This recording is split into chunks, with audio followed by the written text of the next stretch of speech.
Biggie, you're very welcome. Thank you for joining me, especially to my Patreon pals. Thank you very much. There's a new member, Paul Green. You're very welcome, Paul. Thank you for joining our little group. And anyone else who'd like to throw in there would be much appreciated. The genocide in Gaza continues, with the Israeli Defense Force, IDF, displacing civilians into what they categorized as safe zones, only to subsequently bomb those areas, killing thousands. The number of fatalities in Gaza is now over 40,000, with a breakdown of those killed indicating 75% of the dead were civilians. Thousands of Palestinian children have been sacrificed in Israel's war of vengeance, and the ethnic cleansing of northern Gaza would indicate that the Israeli government intends to move Jewish settlers onto that land to act as some sort of weird buffer between Israel and Gaza. Now, in protest to what is happening, a bunch of local idiots decided they'd interrupt Mass in Armagh Cathedral, condemning what they called the inaction of Christian churches to the war in Gaza. No. Instead of marching on an Israeli embassy or even a British embassy, no. Instead, these heroes chose the softest of targets, and in doing so, damaged the cause they support.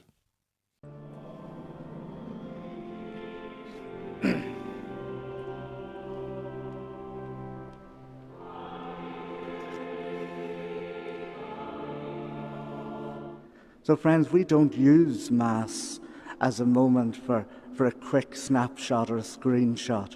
We come together to pray for those who are struggling, to pray for those who are suffering. And the organisers of this shambles, well, they obviously didn't bother doing any research, for if they had, they'd have discovered that the very congregation whose service they've disrupted had donated 5,000 to the children of Gaza. As for the Catholic Church not condemning IDF atrocities in Gaza, they'd also missed this statement from the Pope Francis on the Gazan war, which he made way back last September. Continuo a ricevere da Gaza notizie molto gravi e dolorose.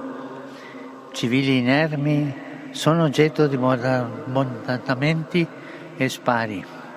E questo è avvenuto persino all'interno del complesso parrocchiale della Santa Famiglia, dove non ci sono terroristi, ma famiglie, bambini, persone malate con disabilità, suore.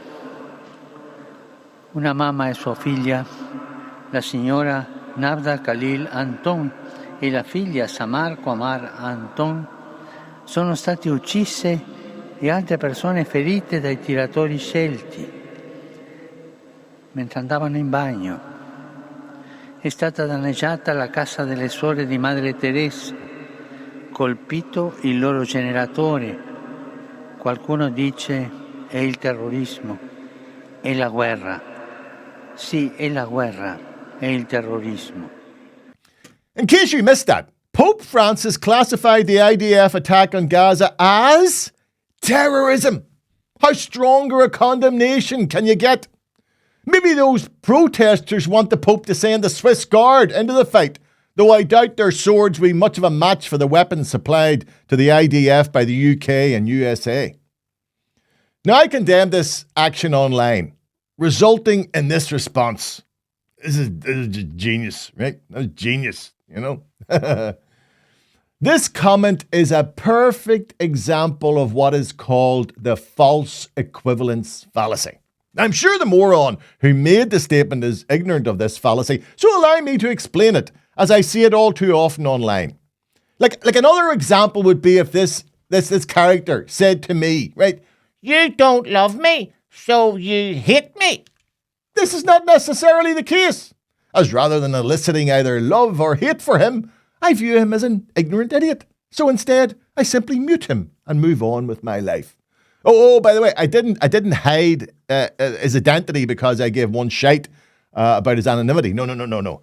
I knew any recognition given to him would be more attention than he deserved. Anyway, so let's be clear. Just because I support a cause does not necessarily mean I support the actions of others who also support the same cause. Good. I'm glad we were able to clear that up. And in doing so, learn about the false equivalency fallacy. Every day is a school day, folks. Every day. Staying on religious matters, this week saw the exit of Church of England leader Justin Welby after the Macon report into the actions of abuser John Smith found he had failed to hold Smith to account even though he had become aware of his abuse. Now, this is the end of a long and torturous saga for the Church of England after years of not addressing the issue. Instead, they did everything they could to bury it. Indeed, last June, I highlighted such an instance where the church sacked a committee it had set up to investigate the issue. Do you know why? Because it didn't like their findings. Now, excuse the poor quality of the video. I was only starting off. Interesting story this week I found. It was a story about the Church of England. Now, what happened was the Church of England in 2021, there was an excoriating report into sexual abuse within the church. And it said that the abusers had been allowed to hide in plain view in the church. So Church of England, being a responsible organisation, brought on an independent body, which they called the Independent Safeguarding Board, to have a look at them and see how they could advise them into making sure this didn't happen ever again, and a very sensible thing to do. So time passed, and two of the leading members of the board, they reported back to the church. But about the church, they said that the church wasn't giving them the information they needed to do their report and that they were getting stymied within the church. And the Church of England took this on board. They took it on the chin, and did what only a religious organisation would do. They sacked the board. They just sacked them. They sacked the whole board. What other organisation in the world could get away for that shite apart from a religion? No, look, imagine any other company trying to do that anywhere. No, but a church, sack them. Get new ones. Get the ones we want to get a nice report. Do you know, I read this. No, I felt sorry for the Catholics. You can just imagine cardinals in Rome reading this and going, Giovanni, what the bloody bastards, what they do, they just sack. Why we pay billions? We paying billions. Why we take? What the hell is going? We could have sacked them, Giovanni. We could have sacked them all. Oh. Do you know what? I might start my own church. I think I should start my own church, right? Because that's where the money is, isn't it? That's where the money is. The fifth collection today is for the upkeep of Jake's beard. That's what you want, isn't it? And nobody can call you out in anything. They don't pay any tax, and by this, nobody can be held accountable. What'll I call it? Church of the Rising Eagle. That's a good one. Church of the Rising Eagle. I can see me there. I can see me. I make it a big robe. I look good in a robe. Hopefully that video thwarts another example of where someone would have used the false equivalency fallacy, saying that as I defended the right of parishioners to go to their place of worship unmolested, I must also excuse the Catholic Church's past sins. Not so.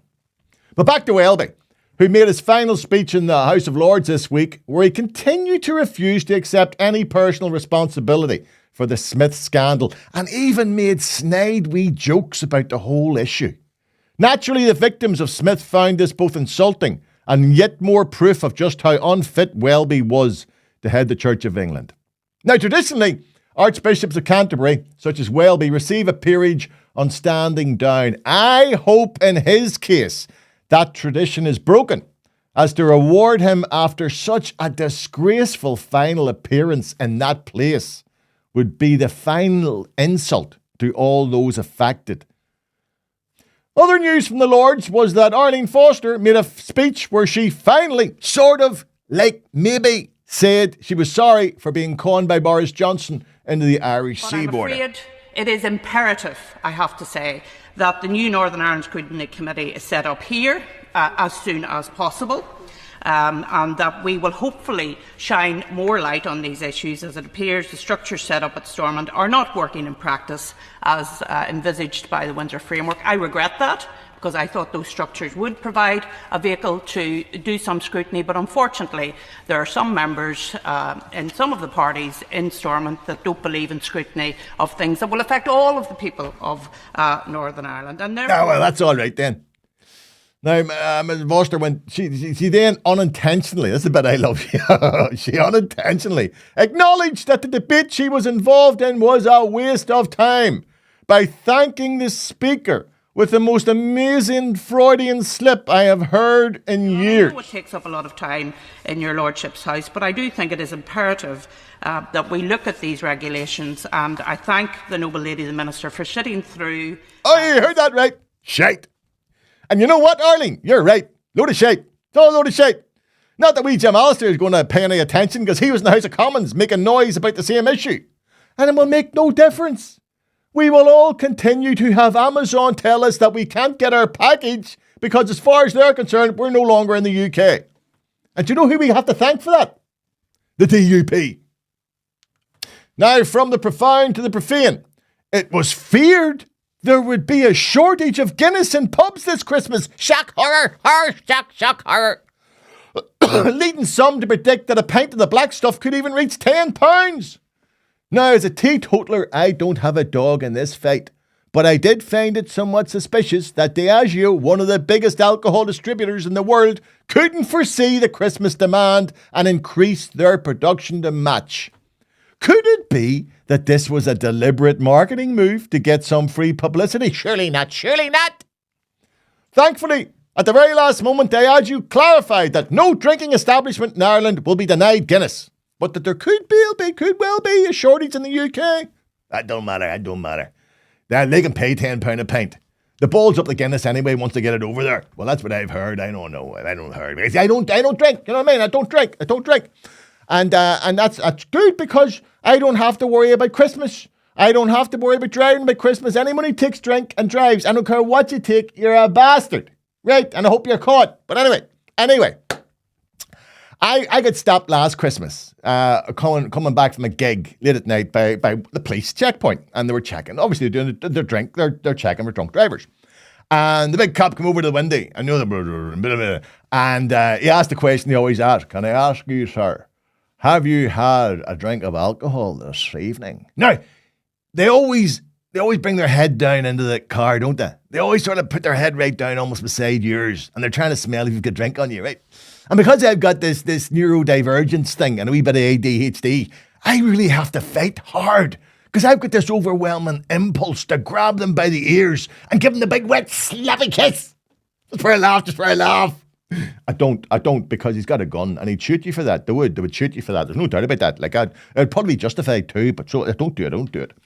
But no, I always say, officer, I do not drink, I do not smoke, I do not take drugs, and I do not go with bad women. Will you shoot me and put me out of my misery, will you, for God's sake? It would be an act of mercy,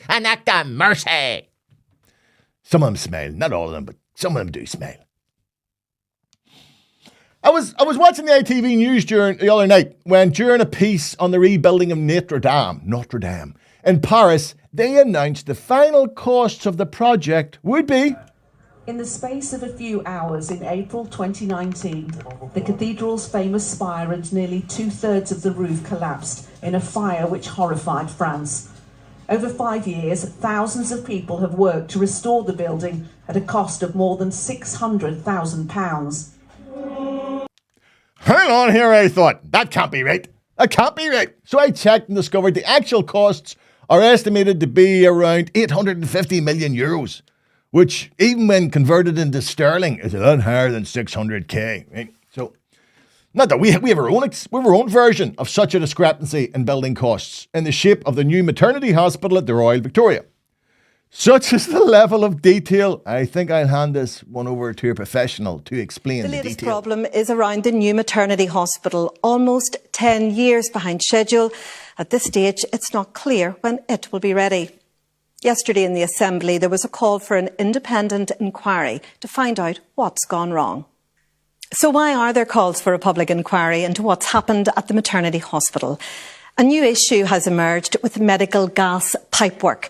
It's been revealed also that bacteria Pseudomonas has been found in 36% of the hospital's water systems. Additional costs have arisen due to numerous redesigns of the building. It's worth noting this is all taxpayers' money. It's serious, not just for patients, but it's also about public accountability.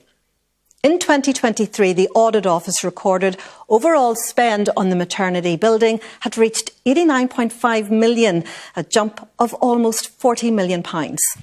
Important questions include who within the Belfast Trust accepted the building after it was signed off, and what checks had taken place. Now, leaving aside the egregious increase in costs, leaving aside the disgraceful list of defects leading to no sure completion date, what I find utterly astounding is that nobody, and I do mean nobody, seems to know who's responsible for this unfolding disaster. The Health Board, they've washed their hands. Right, the Civil Service, they've gone. And no real surprise here, but the Muppets up on the hill appear to have had no oversight on the millions of public money being wasted on this travesty. So not only do Northern Ireland mothers now face yet another delay, but it is clear that oversight has completely broken down. And this isn't the only or an isolated incident. What we know for sure is tens of millions in public money has gone somewhere for a job which has yet to be anywhere near completed.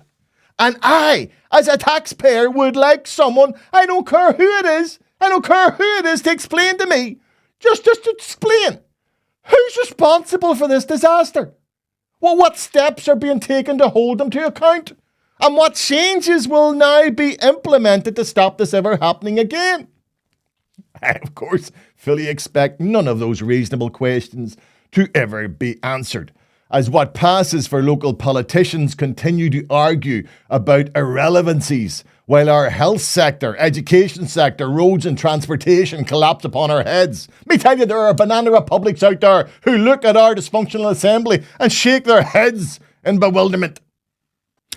There was an example of divine intervention over the weekend when an infamous and ominous UVF mural in the Mount Vernon estate on the Shore Road, which stated, "Prepared for peace, ready for war." Well, it wasn't prepared for Storm Darragh, which, to use a good old Ulster Scots word, kept it right over. Kept it, it's gone. Right. We can but hope its replacement is somewhat more positive. Right. Just anything, just a wee bit more positive. It's probably wishful thinking, but it'd be nice. Do you know what I mean? Just something cuddly. Do you know what I mean? The piece is here. It's been here for 20 odd years, so if we're not prepared for it now, like, I don't know. I got slow learners. That's all I can say. All I can say. You'll do nothing. You hear me? You'll do nothing.